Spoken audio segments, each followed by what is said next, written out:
We're going to do something a little different today. We've done this in the past, but what we're going to do is we're going to open up our Bibles to Revelation chapter 17, and we'll do our review right from the Scripture. So I'm going to read the first 14 verses of the chapter, and then last week we ended with verse 14, so we will finish our notes after we review the first 14 verses of chapter 17. So turn in your Bibles, Revelation chapter 17, and in your notes, we're going to be at the bottom of page 4. So those who have last week's notes, or those who were not here last week, there are notes. Rose has them in the back. So let's review, and then we'll begin at verse 15, the bottom of my notes.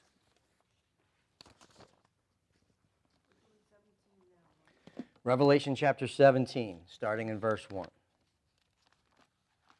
Follow along with me.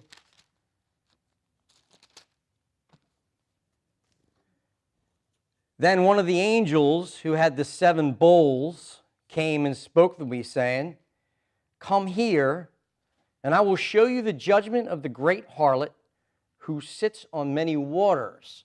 We talked about the harlot, and what does it mean that she sits on many waters?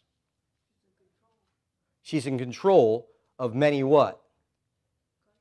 Many kingdoms, many nations, right? She sits on many waters. That's our idea here. With whom the kings of the earth committed acts of immorality. What is the kings of the earth? And what is that phrase saying to us?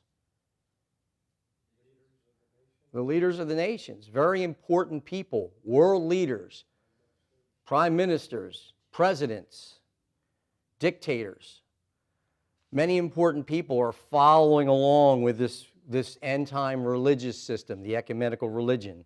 Okay, so she's a harlot who sits on many waters, with whom the kings of the earth committed acts of immorality. How would a king of the earth, or how would anybody commit an act of immorality with the great harlot?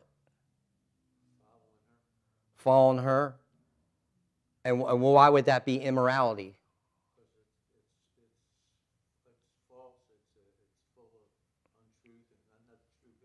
Right.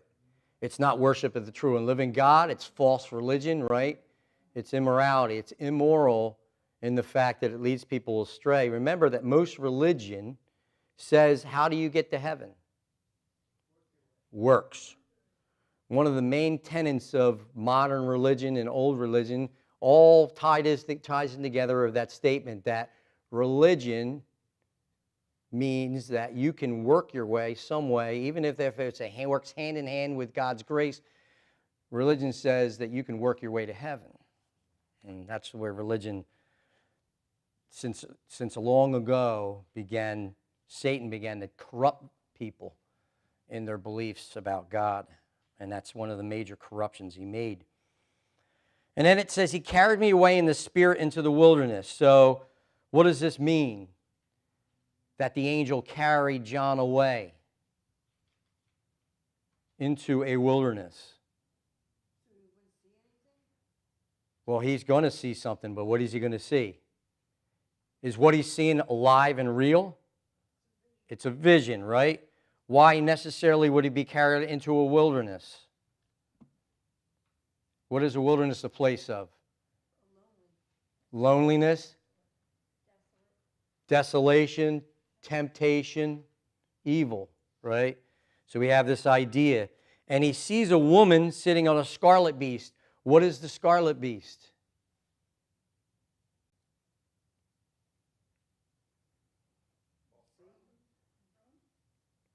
Rome, right? It's the kingdom. And who's the king of the scarlet beast? The Antichrist. The Antichrist. It's scarlet, Rome.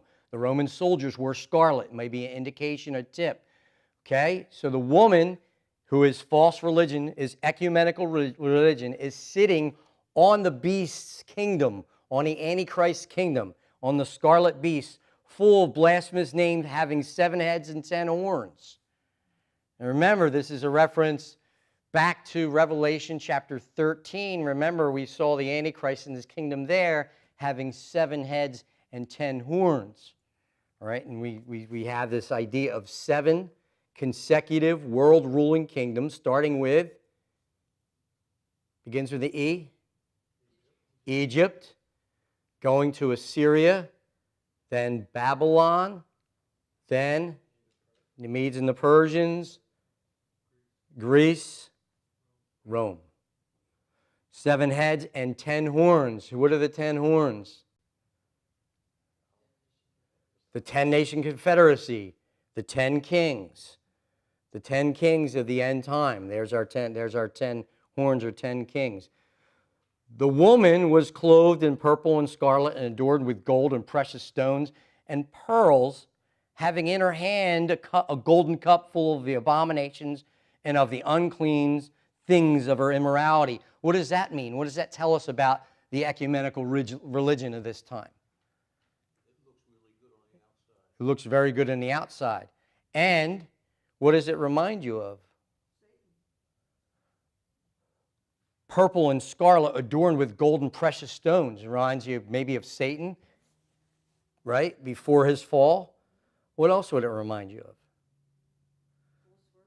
False worship. Isn't false worship usually adorned with gold and precious metals? Adornments of such. The woman looks beautiful on the outside. Very ornate, like a lot of Catholic churches we see nowadays, even Greek Orthodox churches and other large church organizations. But she's just merely unclean. And on her forehead a name was written, a mystery. And what was written on her forehead? Babylon the Great. The what? The mother of harlots.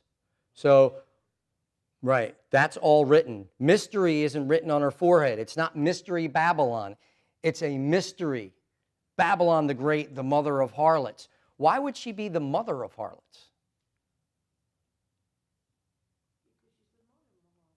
Well, Babylon the Great here is existing during the time of the tribulation. Why would the reference be she's Babylon the Great, the mother of harlots? What does mothering mean? She gave birth to. So when we talked about before that Babel gave birth to false religion.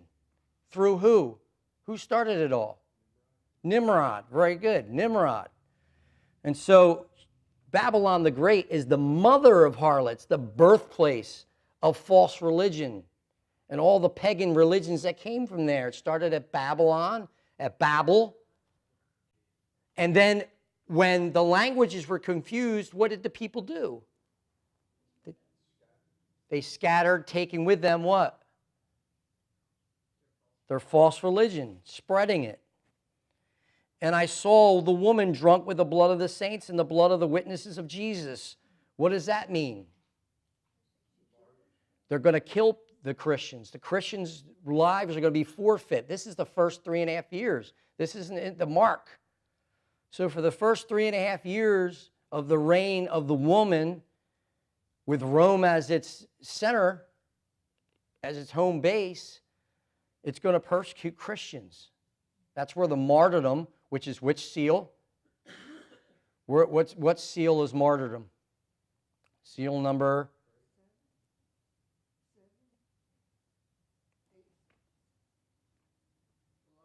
5. Seal number 5. So seal number 5. Okay, so we know from the seals that martyrdom begins. So once that seal is broken, and we see the reason for that martyrdom, right? The woman, the ecumenical religion, is going to persecute believers. What she's going to do. And when I saw her, I wondered greatly. And the angel, this is John's teaching angel, the angel said to me, "Why do you wonder? I will tell you the mystery of the woman and of the beast that carries her, which has the 7 heads and the 10 horns." So you see this beast, 7 heads, 10 horns, this woman riding on the beast, and now the angel is going to give him the interpretation right here. The beast that you saw was and is not and is about to come up out of the abyss and go to destruction. What does that mean? The beast what? He was, he existed, right? Then what happens to the beast? He ceases to exist. So whether you say that this is a person in the Antichrist or the kingdom, revived Roman Empire, the beast existed, then the beast ceased to exist. That's what the language means there. And then it rose again. It had a resurrection. That's why they call it the revived Roman Empire. If you employ that, like I do, to the person of Antichrist, the Antichrist exists, he has a death, and he has a false resurrection. And the whole world wonders after him. And they see this lying sign and wonders, which is perpetuated by who? Who seemingly raises him from the dead? Satan, using what human instrument? Agent. The Antichrist raises himself from the dead. Who raises the Antichrist? The false prophet. Very good, the false prophet. So this beast that you saw was and is not and is about to come up out of the abyss and go to destruction, which means what? His fate is sealed. So after he comes up and he's raised from the dead, he comes up out of the abyss, meaning the influence, somebody said, of Satan, right here, is involved in this. And those who dwell on the earth, which is who? Is that every living person on the earth? Unbelievers. Those who dwell on the earth, whose name have not been written in the book of life, in case you didn't understand, from the foundation of the world, will wonder when they see the beast that he was and is not and will come. They're amazed at this whole process he goes through. He was there, he was assassinated, he somehow has a resurrection, and they wonder after him. Here is the mind which has wisdom, or here is the mind that is clothed with wisdom. The 7 heads are 7 mountains on which the woman sits, and they are also 7 kings. So we have the 7 heads are the same as the 7 mountains and the 7 kings, and we talked about them. Who's the first king, or the first mountain, or the first head? Begins with the E. Egypt, right? They are 7 kings. 5 have fallen. What 5 have fallen? Egypt, Assyria, Babylon, Greece.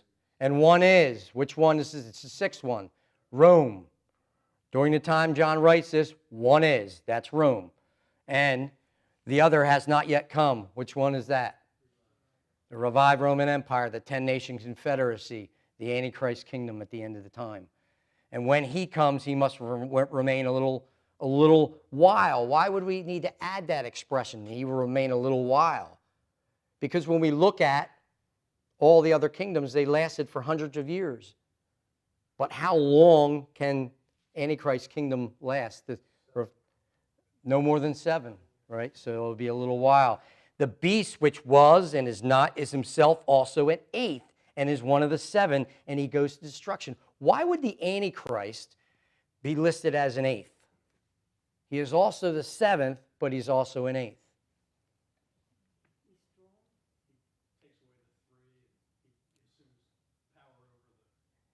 He assumes power over the 10, and what does he do midway through the tribulation?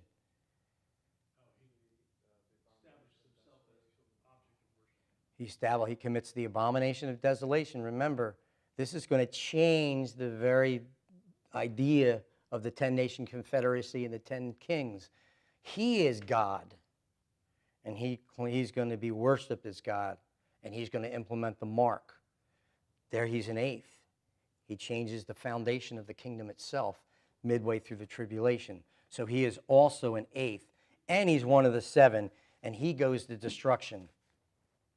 Then the 12, the 10 horns which you saw are 10 kings who have not yet received a kingdom, obviously, but they received authority as kings with the beast for 1 hour. Does that mean for 1 hour? That's a very short time. Otherwise, that would be the shortest kingdom you ever saw in your life, 1 hour. 1 hour they're together, and the next hour they're destroyed. So we're going to see that expression, 1 hour, a couple of times here. They have one purpose. They give their power and authority to the beast. They'll support him in anything he says and anything he does. These have one purpose. They give their power and authority to the beast. These will wage war against the Lamb, but never fear, the Lamb will overcome them because he is Lord of lords and King of kings, and those who are with him are the called and chosen and faithful. Who are those that are with him, and what is this talking about? When is the King of Kings, Lord of Lords going to finally defeat this 7th empire or 8th? The second coming, and with him will come the saints, us. Very good, Mary Jane, us. The angels are not the called and the chosen and the faithful. You can't put them in that category. His saints are going to come down with him, the church included. We are going to come down with him. That's us. Everybody good? All right, we got to chew on some bone tonight. Let's look at, you can either follow along in your notes or you can follow along and read here with me. I'm going to read the last 4 verses. Everybody good with the review and pretty cool? We're good? Is there anything I need to review or clarify? We're good? Okay. This is the interaction between the beast and the harlot. What kind of relationship do they have? And it's getting spelled out here. And he, this is the teaching angel, said to me, John, the waters which you saw where the harlot sits. Remember, we talked about she sits on many waters, and we get the explanation here. Look, it makes it really easy for us. Are peoples and multitudes and nations and tongues. So it's a worldwide religion, right? And the 10 horns which you saw and the beast, these will hate the harlot and will make her desolate and naked and will eat her flesh and will burn her up with fire. So weird. For listen to this, for God has put it in their hearts to execute his purpose by having a common purpose. So God's purpose is lined up with the beast and the 10 kings, the Antichrist. Very interesting. And by giving their kingdom to the beast until the words of God will be fulfilled, the woman you saw is the great city which reigns over the kings of the earth. And we're done our chapter. So let's flesh this out real quick. We got some stuff to really go over. Let's say not quick. There is something we do got to talk through here. We talked about verse 15 before. I mentioned in the notes. We kind of went over this. And the symbolism is the harlot or the ecumenical religion of the last days will exert her authority over many nations. She will be embraced by much of the world's population. It is a global religion. It'll have its tentacles extending out from Rome, which I believe is her headquarters, out throughout the whole globe. So it'll be worldwide. She sits on many waters. Then the angel gives us what I believe is the fate of the ecumenical religion during the first half of the tribulation. We are given an inside look, right, if you read it, at the very heart and mind of the Antichrist and his 10 kings. Because I'm telling you, if you live and existed, you wouldn't know that they hate the harlot. You wouldn't know their hearts. But look, the Holy Spirit has given us what's in their hearts as they make nice with her for 3.5 years. They hate her. We're in the top of page 5, Joan.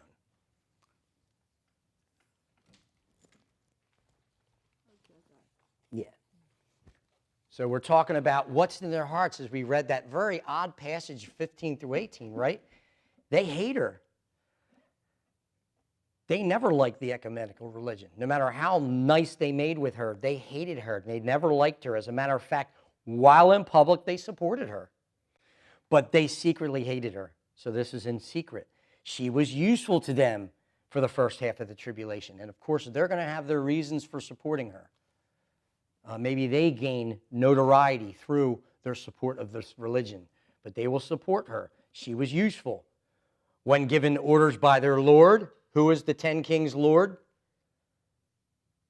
Who rules the 10 kings? Antichrist. When their Lord gives them the signal, he tells them, with together they are going to destroy her. When given the orders by their Lord, they destroy her. They rob her coffers. They kill her priests, or however the leadership structure is. Priests, cardinals, bishops, who knows? But the idea in this verse is they destroy her, kill her priests. They burn her temples. And I say this because the best, just like I said, that the European Union is the best example of what the 10-nation confederacy is going to be during the tribulation. I think the Roman Catholic Church is the best example of what the ecumenical religion would be, just to give us an idea of what this is like. Okay? The Pope runs the ecumenical religion. There will be a leader that's not the Antichrist who runs the religion. And I believe he'll be in Rome. there's a good chance that the Vatican is going to be used as the worship center of the whole world during the tribulation. It may not be called the Roman Catholic Church. It'll be some version of it. Well, he speaks like it now. He's spearheading the...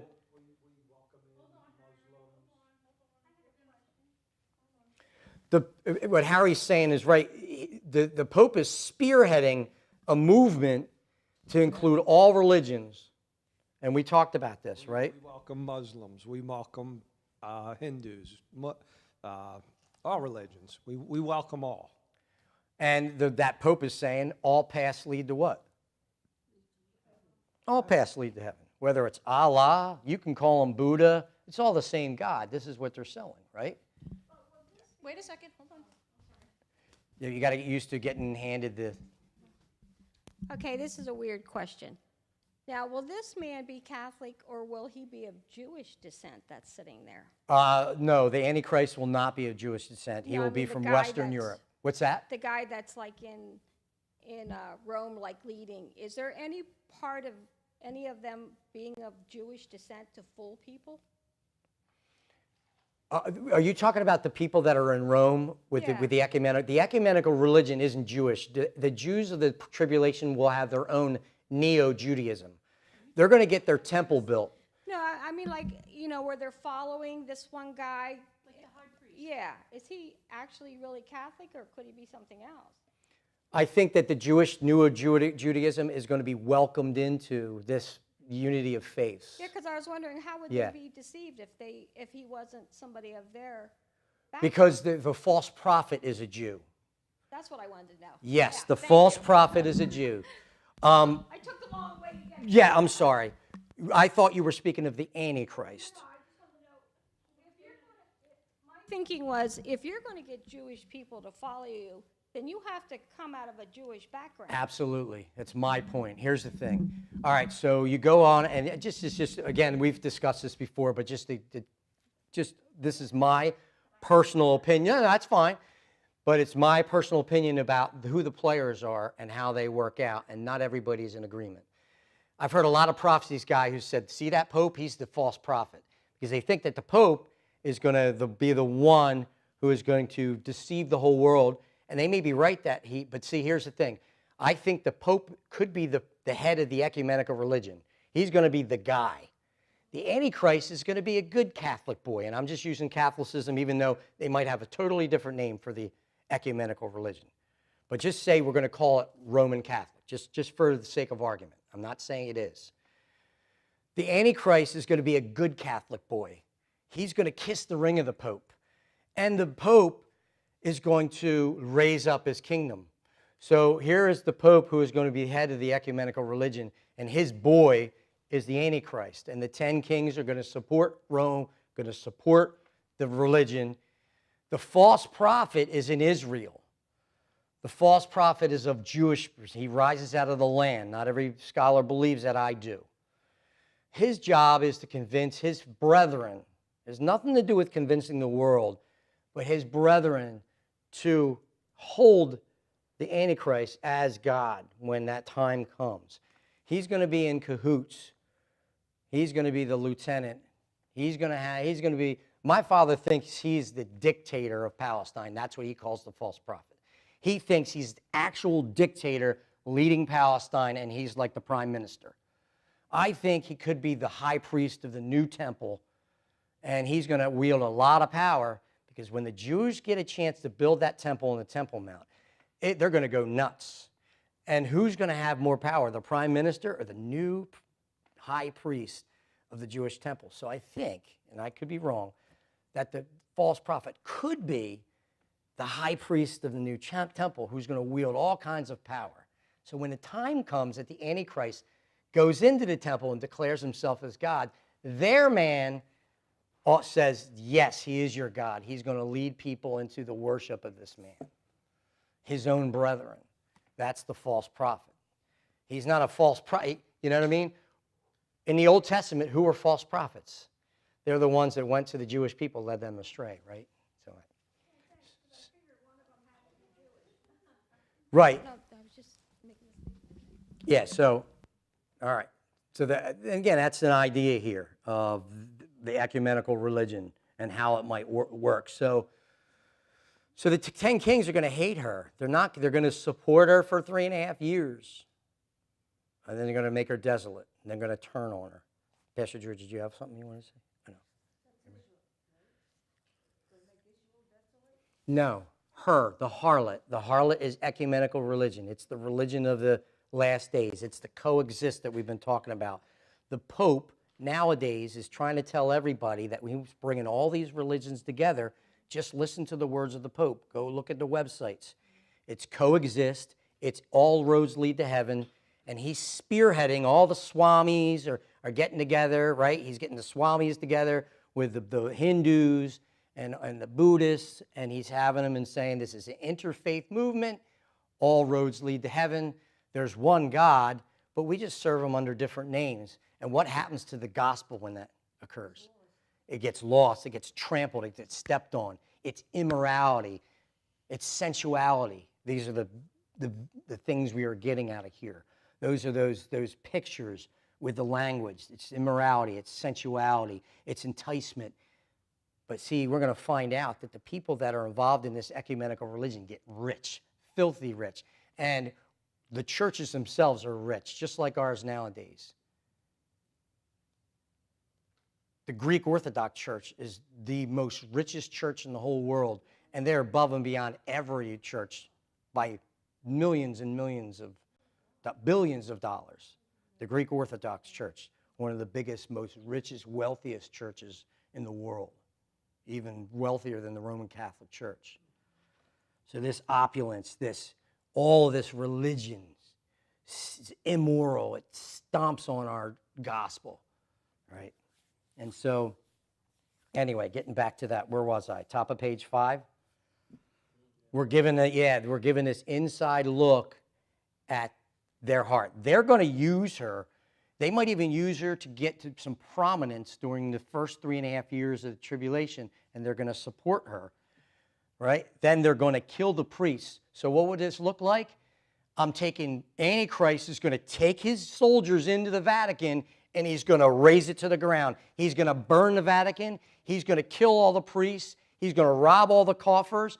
And then any people that he has that are going to support him throughout the world, he's going to get them also to destroy their temples. He's going to do as much as he can to destroy the ecumenical religion because he can't have any other religion competing against him.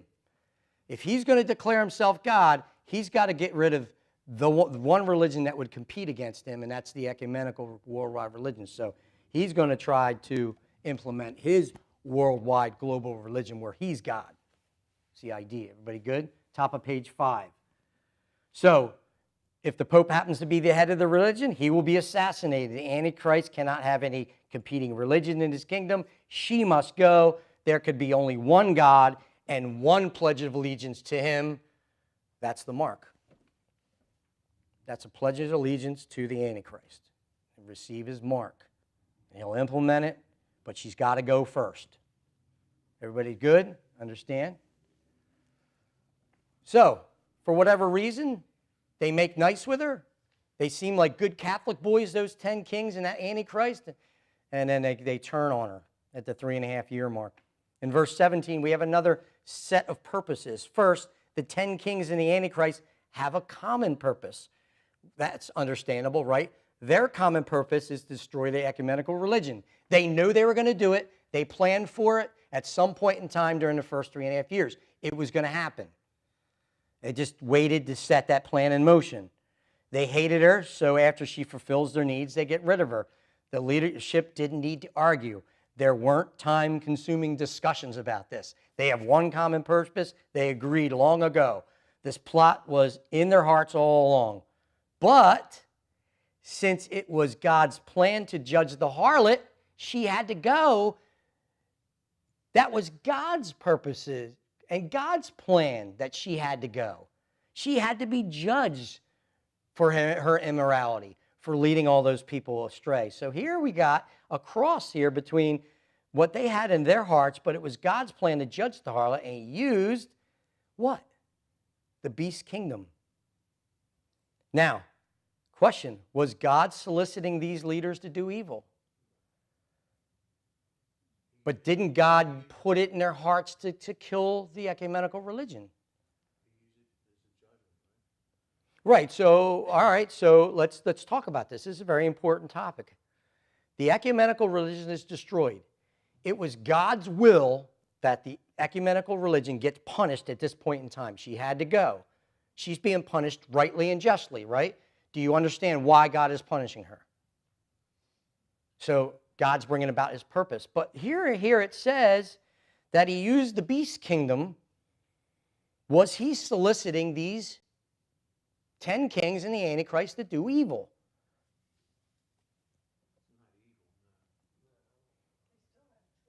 They had a choice, right. He was using their choices. Was in their hearts all along. This was God's permissive will. In God's permissive will, he allows sometimes evil men to make decisions. Evil people, evil kingdoms make decisions. God allows that. He permits this. But he puts limits on decisions. Satan had it in his heart to do what to Job? Kill him. He didn't want to hurt Job. He wanted to kill Job. What did God say? Can't take his life. Who put limit on who? Who puts limits on who? Right. Satan is evil. His policy is to destroy life. He wants to kill Job. So when God permits something, he always puts what to him? Limits. So you say, oh, because why? Oh, because God is evil. Look at all the evil he is allowing in the world. Look what he's doing. But he always puts limits. Even when the story of Job is a great example to us. Satan wanted to kill Job, but then he did a bunch of other evil things to Job. Was it right to kill all of his family and destroy his livestock? Was that okay? Yet God permitted it, but he put limits there. So we have a couple things here.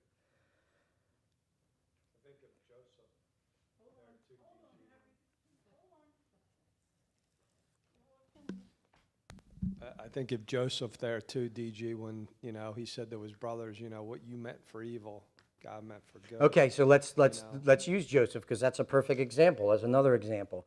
Okay, so let's talk about a couple points because I think it's really important to spell out. We talked about it in morning devotions a couple of mornings ago. Okay, so let's talk about Joseph. What was God's direct will for Joseph? To save the Israelites. Okay, so let's look at God's direct will. God's direct will was that Joseph would go to Egypt and in doing so would save his people. Okay, so how did he get there? Was it through natural means? No. What did his brothers do? Was that good? Was it wrong? Did God permit it? Did God make them? Because, if God hadn't made them do it, he wouldn't have been sold into slavery and we would have had, the whole story would have changed. So what is that? That's not God's direct will, that's God's permissive will. He permitted it to happen for his glory and so that his will be done. It was permitted. The actions and the behaviors of the people, they made their own choices. So in God's permissive will, he allows his creation to make choices. And some of those choices are wrong and they're evil. And so Joseph understands that. He's theologically sound. So Joseph said, what was his exact words? You meant it for evil, but God meant it for good.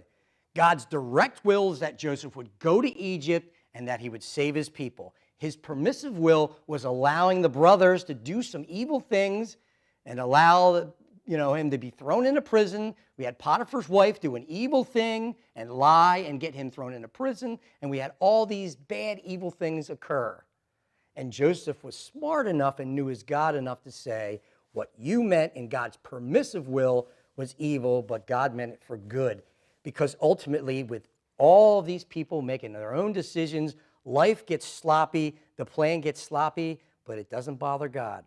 because his will be done no matter what. His direct will is accomplished, despite the permissive will where he allows people to make decisions.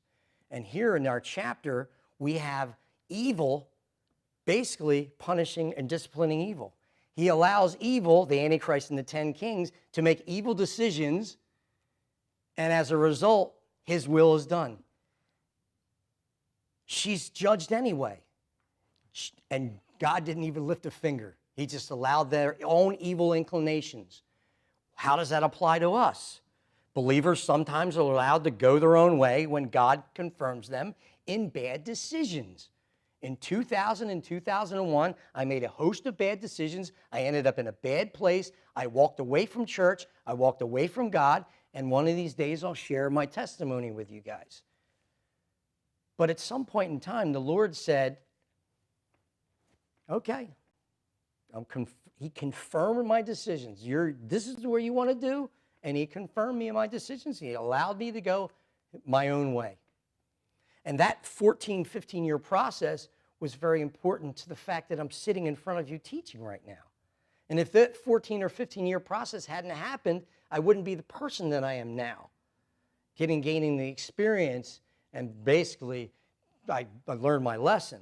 And hopefully that 14 or 15 years was, to break a hard head, right? Hopefully you guys only need 14 to 15 months, not 14 to 15 years. I was real hard-headed. I needed all 15. 13 wouldn't have worked.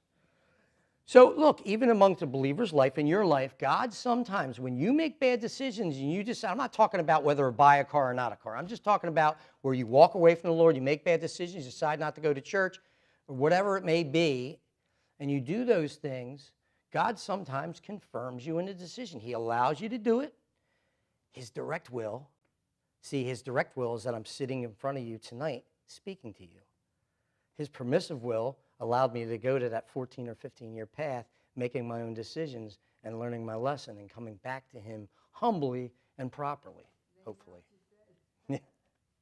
So, and then another part of his will where he just overrules. And so the overruling will of God, I'd be remiss if I didn't mention that. That's where God just doesn't, he just says, he's not going to allow that overruling will. And we could see that in Job's life. I want to kill Job? No. Nope. You can hurt him. You can take his family away. You can touch his body. Can't kill him. Overrule. So there's the overruling will of God where he sometimes just overrules what goes on. Everybody good? Pastor Dave Farmer gives us this example, the middle page 5, Joan, third paragraph down. My father wrote this, and he's using Saul as an example. Harry gave us a great example with Joseph. Saul, the king of Israel, committed the sin unto death. Everybody understand that? He sinned to the point where God took his life. The sin he committed was going to the witch of Endor for help and involved himself in demonism. Witchcraft was punishable by death. God saw in the heart of the Philistines their desire to attack Israel. Anti-Semitism is a great evil and an abomination to God. His permissive will was to allow the Philistines the desire of their hearts to attack Israel, and in that action, Saul, the king of Israel, was killed. God's direct will, right? God used one form of evil to discipline another form of evil. What the permissive will of God teaches us that whatever God allows, he controls. What God permits, he limits. What he permits, he limits. Ecumenical religion extinguished. It's notes from Pastor Farmer. So in the past, God has used men like Pharaoh, Nebuchadnezzar, Cyrus the Great to accomplish his will. What did Hosea say? Wasn't he upset at the Lord because he was going to use the Babylonians to punish his people? He said, no, Lord, you can't do this. But what did he tell him? What did he tell him in chapter 2? Habakkuk. Was it Habakkuk? I said Hosea. Habakkuk. It was Habakkuk, right. You're not going to use the Babylonians to punish us. We're the righteous. But the righteous man will live by his faith. Good catch, Habakkuk. righteous man will live by his faith. They were upset that an evil empire was being used as God's will to discipline Israel, the nation, and basically the southern kingdom. What's that? Give them a break. Well, they should have known better. They had the word, and they couldn't help but to worship idols. So in his permissive will, God used the Antichrist and the 10 kings to punish and destroy the harlot. Now, before we move on, does everybody understand? Does anybody have a comment about that or something, clarifying point about God's will and how he uses evil? Just think of it this way and just understand. The moment that God allowed man to make decisions, and angels made decisions, those angels that rebelled with Satan had a decision to make. And when he's given his creation the ability to choose, then we're going to have problems. And that's where we have all the evil and the wrongdoing. So in his permissive will, in eternity past, when he created the plan, he was already had it in his mind to permit man to choose. And that's part of what's going on here.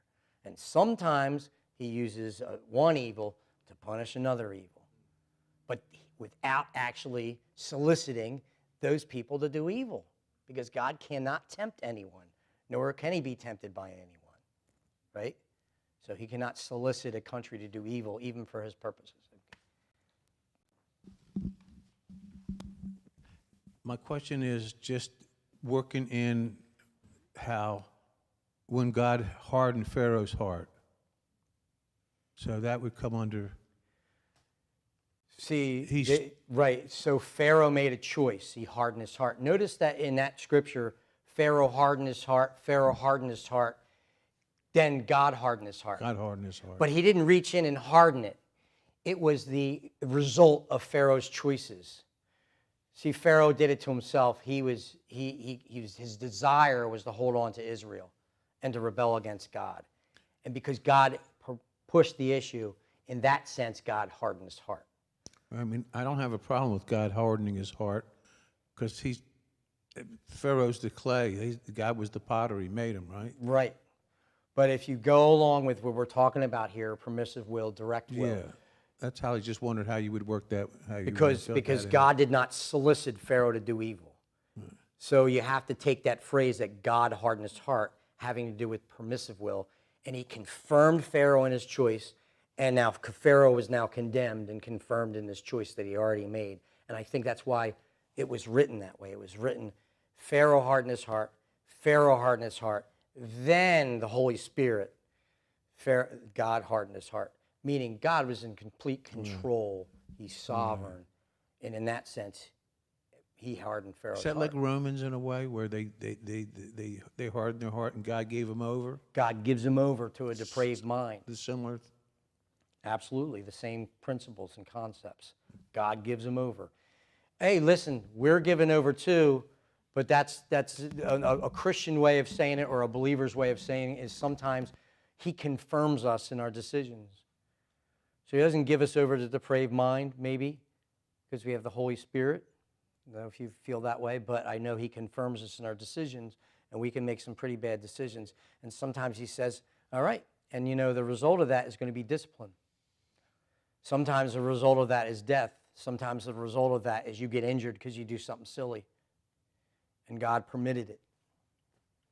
So he'll confirm you in your decision. Any other comments? Give me a break. Give us a break. All right, let's finish our notes. Finally, here the angel slips one more detail about the harlot. We get just one last detail. The harlot is also the great city which reigns over the kings of the earth. I had a couple of comments on my past lessons about the great city, and a lot of people are hung up on this sounds like an actual literal city, and so they don't think it's symbolism, they think it's literal. So the harlot is also the great city. I don't have a problem with that. If I was going to say if it is literal as far as it means both, it means the ecumenical religion as a group, but it also means Rome. The center, It is the capital of the Antichrist, and it's also the capital or center of false religion. Comes and stands out of Rome, I believe that. So I would say that it could be literal, but it's also figurative. It's a city, but it's also the ecumenical religion. The harlot is the ecumenical religion. There could be a couple of cities that would fit this description, including Jerusalem, but the present tense indicates that this is a great city that existed during a time that John wrote the book. So if it is a literal city, it is a great city that existed in the time of John. Adding the other clues we get from Revelation leads me to conclude that this city is Rome. But how can our harlot be a symbol of ecumenical religion yet still be identified with a specific city? And I got this from Revelation Logic. It explains it like this: false religions and their followers, represented by the harlot, are indeed worldwide. However, a false religion can also be centered in one specific place. And this happens to be at various times in the past. For example, other cities have been centers of false religion, including Nineveh of Assyria, Heliopolis of Egypt, and of course Babel, where it all began. So it is a city center, and it has its roots in a city, but it has expanded from there. There's no way that the ecumenical religion is existing in one city during the tribulation. It's worldwide. She sits on many waters, but there is a source from which she comes, and that's Rome. So that's kind of the idea. So the angel is explaining that in the end times, the ecumenical religion will have its center in a specific city, and that will be Rome. So no worry about those who are making comments. I do believe this could be a specific city, right? The idea that Rome could be the center of false worship is supported by history, because it has been, right? As indeed this has happened as she brought forth Roman Catholicism. It's centered in Rome, right? That is her roots. That's where Roman Catholicism comes from, that specific city, even though it's pretty global, right? Isn't the Roman Catholic Church pretty global? Same idea. I would hold to the idea that Roman Catholicism is not the harlot, but may be included or folded into this end-time false religion. So Harry, the stuff we've been hearing for our guys, right, who has the Pope saying all kinds of crazy things, it wouldn't shock me if we got into the tribulation, we're looking from heaven, of course, to see that the Pope spearheads the ecumenical religion and is the high priest or the organizer of this religion and rules that from the Vatican itself. And it's no longer called Roman Catholicism. It might be called something else, whatever it is. Ecumenicism, I don't know, coexists, and maybe they take that, something like that. But whatever, it could be that this is a form of what happens, just like the EU is a form of what the 10-nation confederacy is probably going to be. Same idea. Pretty good? All right, so that is chapter 17. Does anybody have any questions over chapter 17?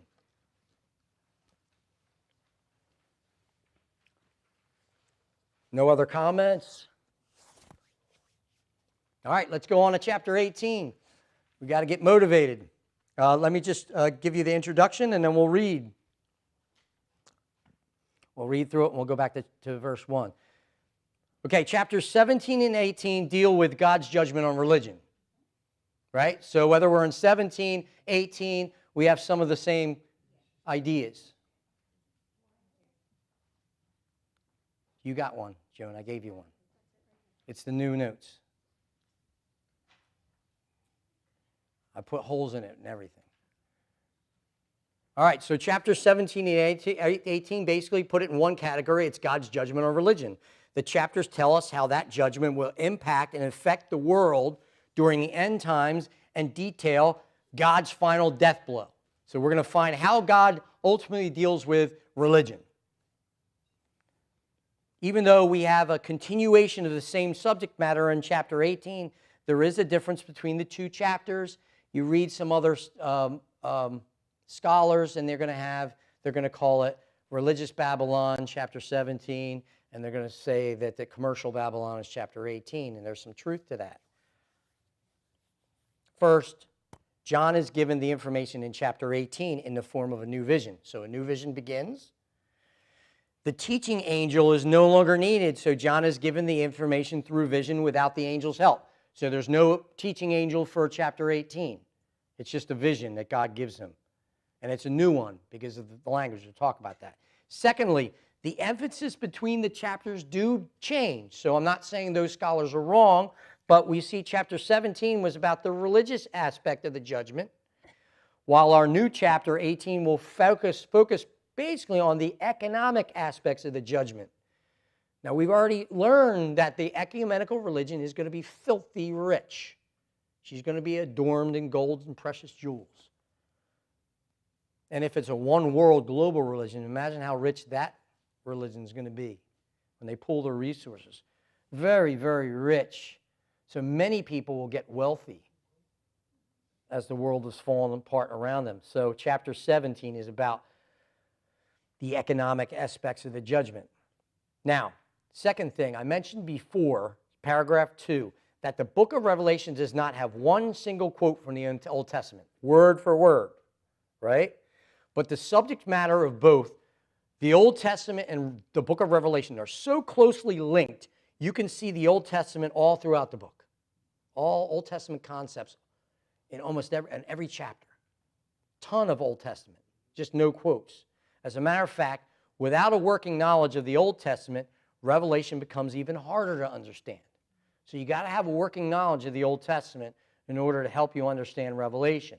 Chapter 18 is about the judgment on the future Babylon during the tribulation, but John makes strong allusions or even borrows symbolism and concepts from the Old Testament judgment on ancient Babylon and some of the other concepts from the Old Testament. So he, of course, borrows in a good way. He uses his Old Testament knowledge, the Holy Spirit working through his Spirit to explain these things. So we're going to see a lot of allusions to the Old Testament. Usually Old Testament prophecies have a near fulfillment that came true during the days of their pronouncement, then a far fulfillment that happens in the future long after the prophet dies, right? Everybody understand the near fulfillment and the far fulfillment? A fulfillment that occurred in the days of the prophet and then something that occurred long, long after. Now, I do not think, I could be wrong, that this is the case in chapter 18. Chapter 18 is not a far fulfillment of all those ancient prophecies about Babylon's fall. But this is what I think. I do think the Holy Spirit is using ancient Babylon as a metaphor to reveal what will happen in Babylon at the end times. And so I'm going to point that out as we study chapter 18. No quotes from the Old Testament, but these allusions to ancient Babylon, and you're going to see that, and I hope you guys see the correlation here, how the Holy Spirit works to get us to understand. We look at ancient Babylon, and then we see what happens during the tribulation. So there's a correlation there. Chapter 18 is divided up in this way. It's 3 sections. The first 8 verses, judgments announced on the harlot in Babylon the Great. Then in verses 9 through 19, we have the economic aspect of the judgment. It's lamented by the world, illustrated by 2 groups, the kings and the merchants, but it's the whole world. It's the world's reaction to this. And 3, judgment celebrated by heaven's occupants. What does heaven have to say about this whole business? And so we're going to get that at the very end of the chapter. Everybody good? All right, so let's look. We're going to read the first 8 verses, then we're going to the next 11 verses are going to be about the economic judgment, and then we're going to hear from heaven at the end. All right, so let's follow along as we read chapter 18, starting out in verse 1. After these things means what? It is a new vision. After these things. I don't know if it occurred 2 weeks later, a month later, a day later, an hour later, but sometime after chapter 17, he had this vision. I saw another angel coming down from heaven, having great authority, and the earth was illuminated with his glory. And he cried out with a mighty voice, saying, Fallen, fallen is Babylon the Great. She has become a dwelling place of demons and a prison of every unclean spirit and a prison of every unclean and hateful bird. Verse 2, chapter 18. Are you in chapter 18, Joan, of the Bible? Okay. For all the nations have drunk of the wine of the passion of her immorality. And I'm hoping you're starting to get these visuals, right? These symbolisms used. And the kings of the earth have committed acts of immorality with her, and the merchants of the earth have become rich by the wealth of her sensuality. Ooh. And I heard another voice from heaven saying, "Come out of her, my people, so that you will not participate in her sins and receive of her plagues, for her sins have piled as high as heaven, and God has remembered her iniquities. Pay her back, even as she is paid, and given back to her double according to her deeds. In the cup which she has mixed twice as much for her, to a decree that she glorified herself and lived sensuously. To the same degree give her torment and mourning. For she says in her heart, I sit as a queen, and I am not a widow, and will never see mourning. For this reason, in one day her plagues will come, pestilence, mourning, and famine, and she will be burned up with fire. For the Lord God judges her as strong.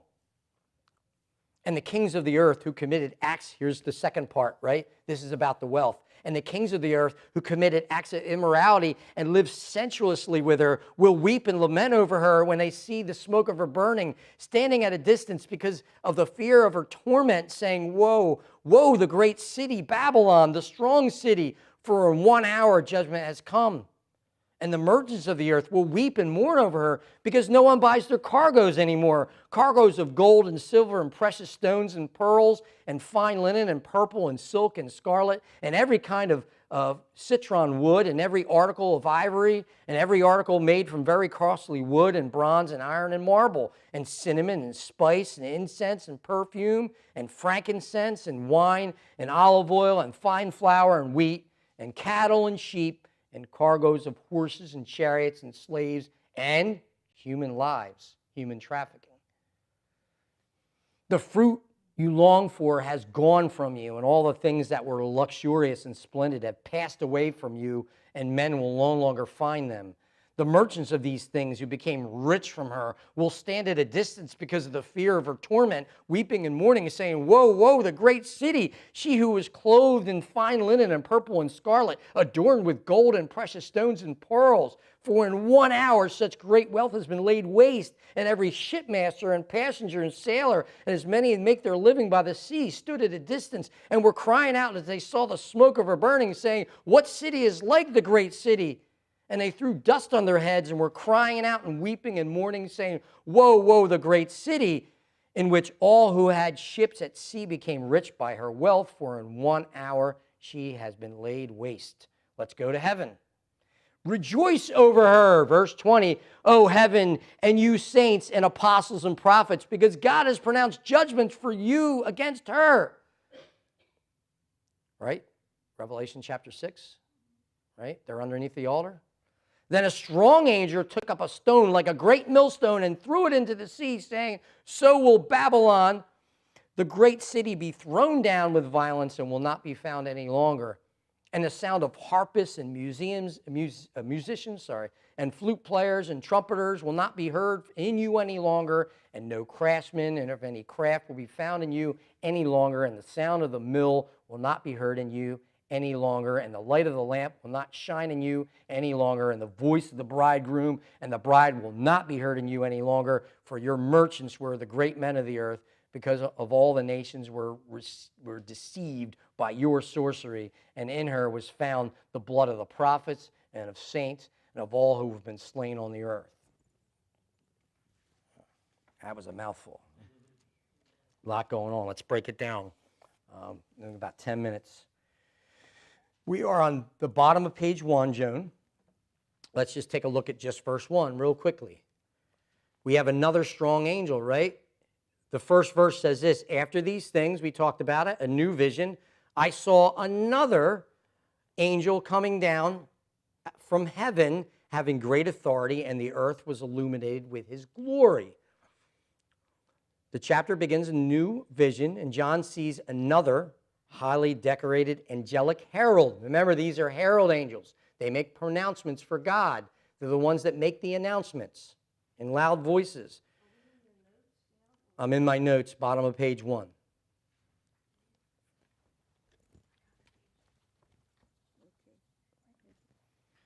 So, who is this angel? Have we seen this angel before? Quite possibly.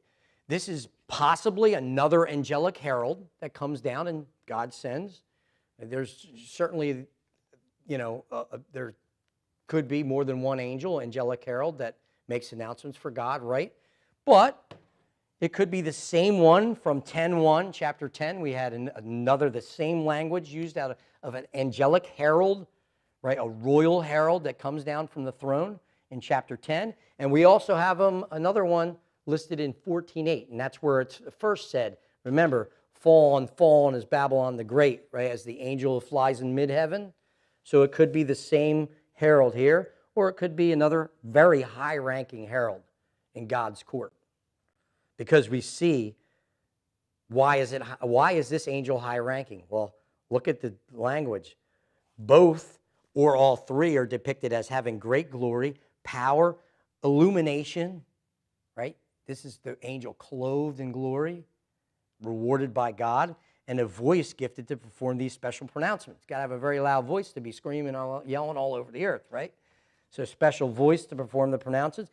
He was given by authority by God as a reward for faithful service.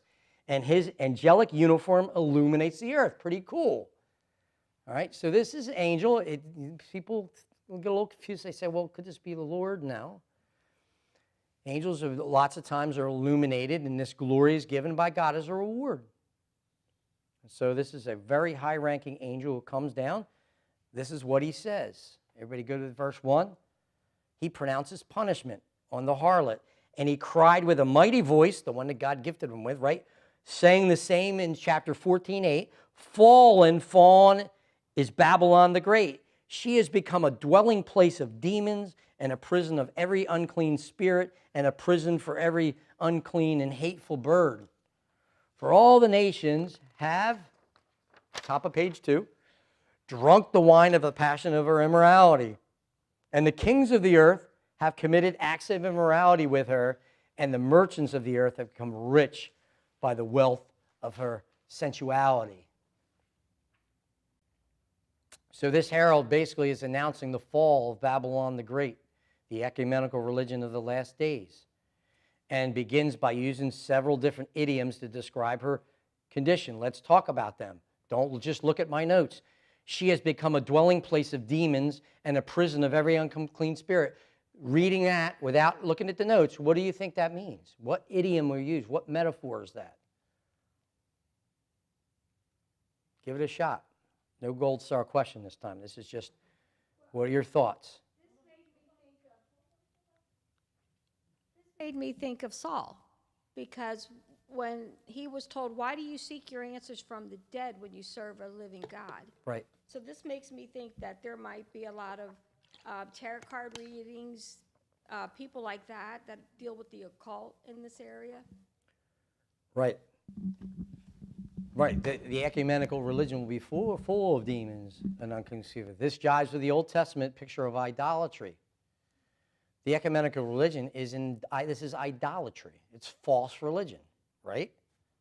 So just like when Saul sought a medium, right? When you worship a false god or idol, the scripture says you're actually worshiping demons. That's what you're actually doing. Moses writes this in Deuteronomy. This is the scripture. They made him jealous, Deuteronomy, with strange gods, and with abominations they provoked him to anger. This is the history of the Jewish people. They sacrificed the demons who were not gods to gods whom they have not known, new gods who came lately, whom your fathers did not dread. That's Deuteronomy 32, 16 through 17. Yes. So what Moses is writing there is when you were worshiping these idols, you were worshiping demons. Same thing. And so there's demonology with false worship. Paul wrote it this way. So let's just take it out of the Old Testament. Let's see what Paul wrote.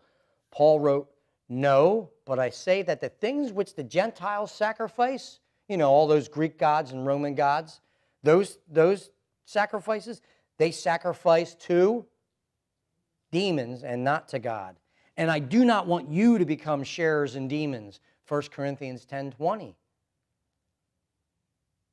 So don't think for a second that false worship, worshiping idols and worshiping things in that way, is not just, frankly, just worshiping demons. There's not a demonic and a spiritual component to that. It's really, really dangerous.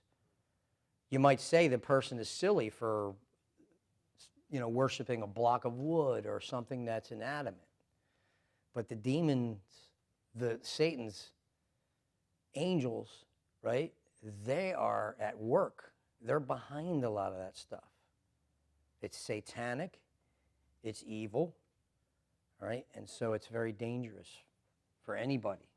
And Paul says, I don't want you to become sharers in demons. You got to be careful. Right, that.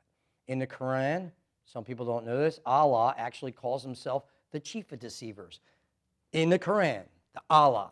Does that sound godly? What does that sound like? Sounds like a demon to me. Sounds like Satan.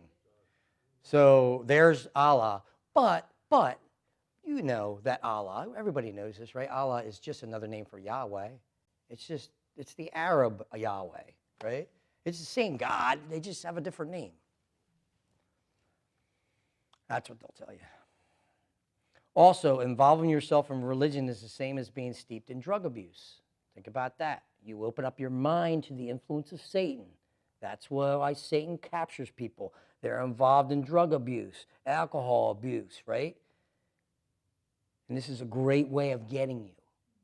You get your mind weakened by the drug, by the alcohol. That's an inroad for demons, right? And so it's the same idea. It's a very, very dangerous thing.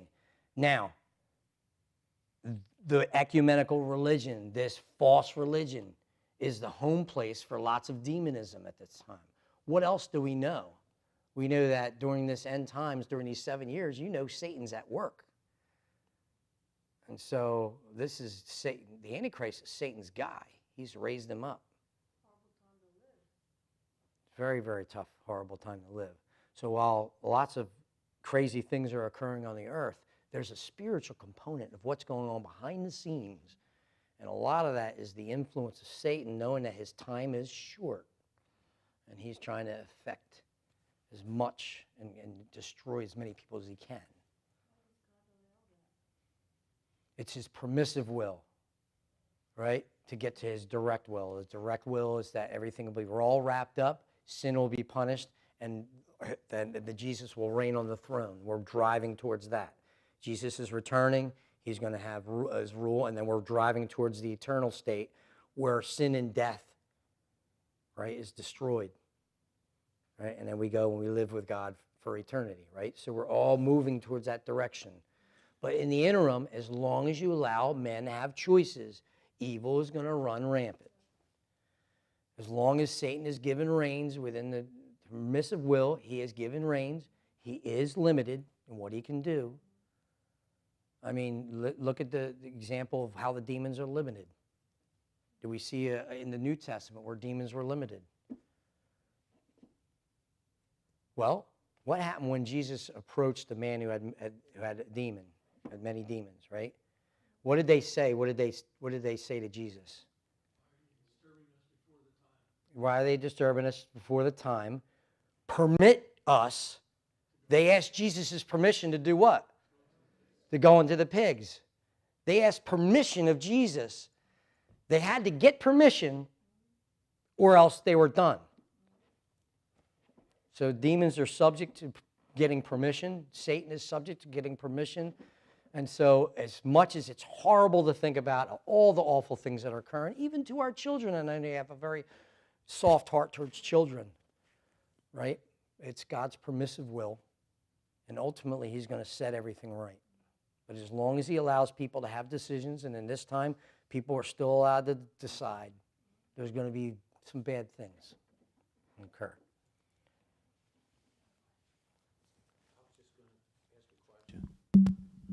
About there's still believers at this point What, on the earth? on the earth, Of right? course.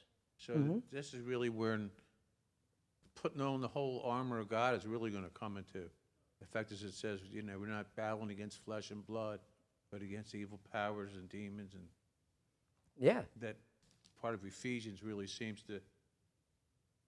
I think of where your geographical location and how close you are to some of these events will be determined what, like in other words, like for example, let's give a modern example.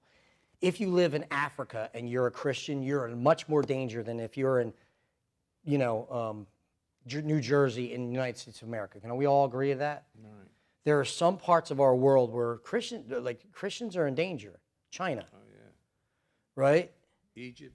Right, Egypt. So there's going to be believers in the world who are going to be bothered, but they're going to be not geographically very, very close to these things. The ones who are probably more geographically closer to Western Europe, the Middle East, and all that, their lives are going to be forfeit. I don't think they're going to be above ground. But there are going to be many believers on the earth throughout. When we talked about the 144,000 Jewish evangelists, we talked about the two witnesses. The Lord is going to, the gospel is going to get out during the tribulation. And many people are going to come to faith, but many are also going to die. And so we have this picture in the tribulation, right, of heaven, and there's an altar, and then there's souls underneath the altar, and what they're saying, how long, O Lord, holy and true, will you refrain from avenging our blood? So already there's a whole host of Christians, I shouldn't say Christians, saints who are in heaven, who've been martyred. But there's going to be a whole host that are still on the earth during this time. So in a time, just one more thing, in the timeline of, are we later on into the tribulation? Right now we're at the 3.5 year mark. We're just before the Antichrist commits the abomination of desolation, okay? So what, and again, not everybody agrees. The first 3.5 years, the 10 kings and the Antichrist are going to support the ecumenical religion. And what's going to happen is after the rapture occurs, just like there's like a one world digital currency now they're talking about, they've got this one world stuff, there is going to be a one world religion. That's what we're studying. That's the harlot. And it's going to run rampant, and a lot of people are going to be deceived. We talked about this before in the past, Mayor, about balancing the great deception of the tribulation, but understanding that there's great evangelism as well. It has to be balanced out. But a lot of people are going to be deceived, and they're going to be in the ecumenical religion, and it's going to be great. It's going to provide relief from all the earthquakes and the floods and the different things that are occurring, and those, you know, and so they're going to hold on and embrace this, and the whole world is going to embrace this ecumenical religion, and it's going to be centered in Rome, as far as what I believe, and it's going to be worldwide because she sits on many waters, and the Antichrist and the 10 kings are going to boost her up. They're going to be their guys, you know, and they're going to use her. But at the 3.5 year mark, before the Antichrist can go and commit the abomination of desolation, declare himself to be God, he goes in and he destroys her, and he desolates her, and he kills her, him and the 10 kings. That's going to have to occur sometime in the first 3.5 years to the very end.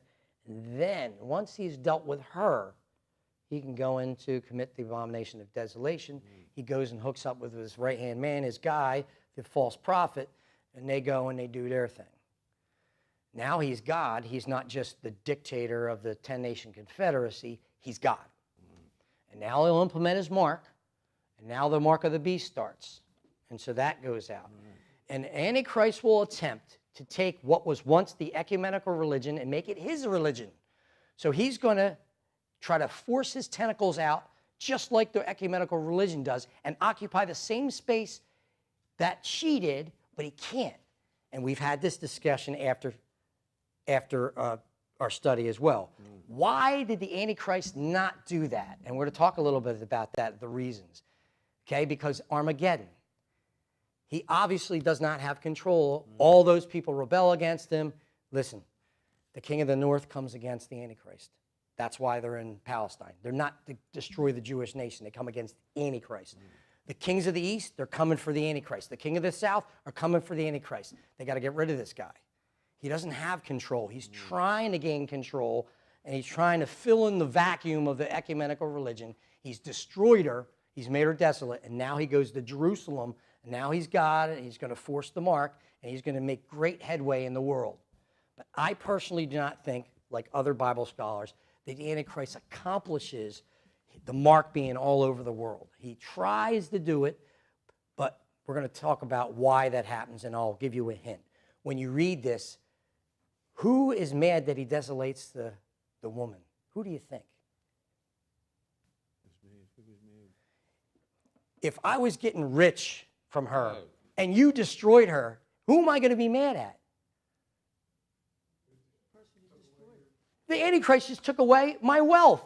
He destroyed the religion, and now I've become rich from her, and you go in and destroy her. And now, you maniac, you just declared yourself as God.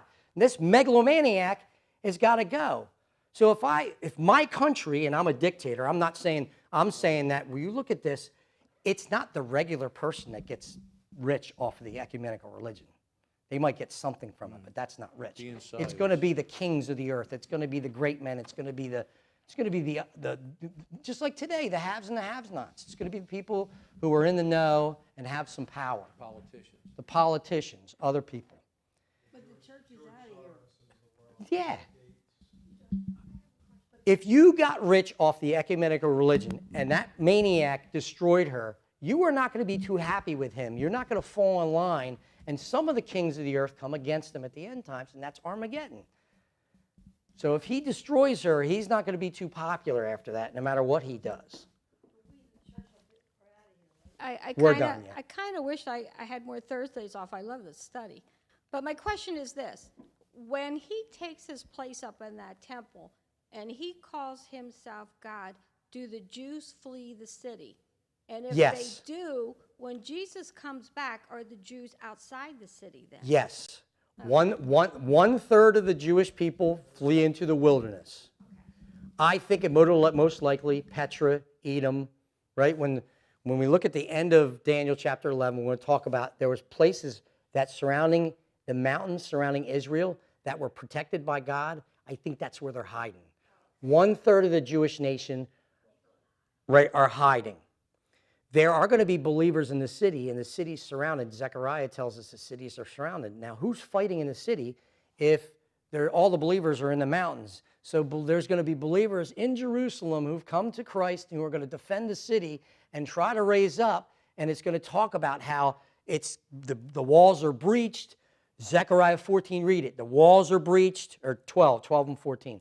And the women are raped, and there's all kinds of awful stuff going on. And then we're going to find out that the Lord disrupts it by the actual seventh trumpet, that big earthquake, right? The whole earth's going to go dark, and some things are going to supernaturally occur, and all that movement's going to stop. All the armies in Armageddon, all the armies surrounding Jerusalem, they stop because of the greatness of this worldwide earthquake that God sends. That's the seventh trumpet. But anyway, I'm getting ahead of myself. There's lots of things that are going on here. But what I'm saying in this part is that we're going to develop, next week I'll develop it, how the whole world, these kings got wealthy, the merchants, the amount of money, the opulence, the billions and billions of dollars, as earthquakes are killing people and tornadoes and all these great things, you're going to see the haves are doing pretty well for themselves. And then this dictator kills her, him and the 10 kings. And that kingdom does not become popular after he does that, all right? And so he can't take over the whole world. And the proof of that is in Armageddon, they're coming in to get him. They're not going in. How are they fighting against Jesus? Jesus isn't even on the scene. We're in heaven with him. Those kings are coming to get this maniac, and they don't want whatever he's selling to come to their areas. So that's how I see this ending. And we're going to talk about Armageddon. We're going to get more into that. We get raptured. We're not part. This is the 7-year tribulation. Right. We're not appointed to wrath. We are taken away out of the way. We're going to talk about that next week as well. We're with the Lord. We're with the Lord. In history, like the flood, in different times in the Old Testament, what did God do before he judged? He took them out. He removed Noah and his family. What did he do before he judged Sodom and Gomorrah? He removed Lot and his wife and the children. It's a principle. He's removing before wrath, not judgment. Judgment occurs every day. Stuff happens all the time. Right now, we're not in a period of wrath, but the 7 years are wrath, and we're not appointed to wrath. So before God judges, he calls them out. But what does it say in verse 4? I'm going to leave you with this, and we're going to stop because I've run my mouth too long. And I heard another voice from heaven saying, come out of her. Who's her? My people, so that you will not participate in her sins. Who? Yeah. So what does that say about believers? No. Come out of her. That means they were where? They were there. They were in her. That means there has to be some believers who went along with the ecumenical religion, who were in the ecumenical religion, and who went along with everybody else. And they're saying, and God has given a warning, come out of her, my people. My people. Right? Before he judges. All right? I'll leave you with that. All right, let's say a prayer. The church is going to be raptured because we're not appointed to rap. We're out of here. But they're new believers that are coming. Yes. Okay, so we don't do that. What do I, everyone, just help Joan out. What do I call the believers that become saved during the tribulation? Tribulation saints, tribulation force, right? And according to that. Tribulation saints. They're not Christians. We're Christians. They're not the church. We're the church. They're not the bride of Christ. We're the bride of Christ. You understand? So these are believers that come after, and they are the tribulation saints. And that's why they're not saying the church. Notice that the language changes after chapter 4, and it calls these believers saints. Why are we, all of a sudden, we're using that word saints? Saints. What's this with the saints, John? You keep calling saints. Where's the word Christian? Where's the church? Where's the ecclesia? We got the heck out of here. All right, let's get the heck out of here tonight. Let's do. We're getting the heck out of here. We're the ecclesia. All right. Dear Heavenly Father, just thank you for your word, and thank you for this study and everyone who decided to stay a couple minutes late, Lord, and just pray that no matter what, that we get stuff from the study, understanding your will and seeing you work. I just appreciate just everyone who just is so gracious and listens patiently, waits their turn, and gets their chance to speak, and just shares of their heart. And I'm so thankful for that, Lord. So thankful for the study. Help us to remember the things that are important from these chapters and from these concepts as we go about our business this week, Lord. Be with us in all that we do.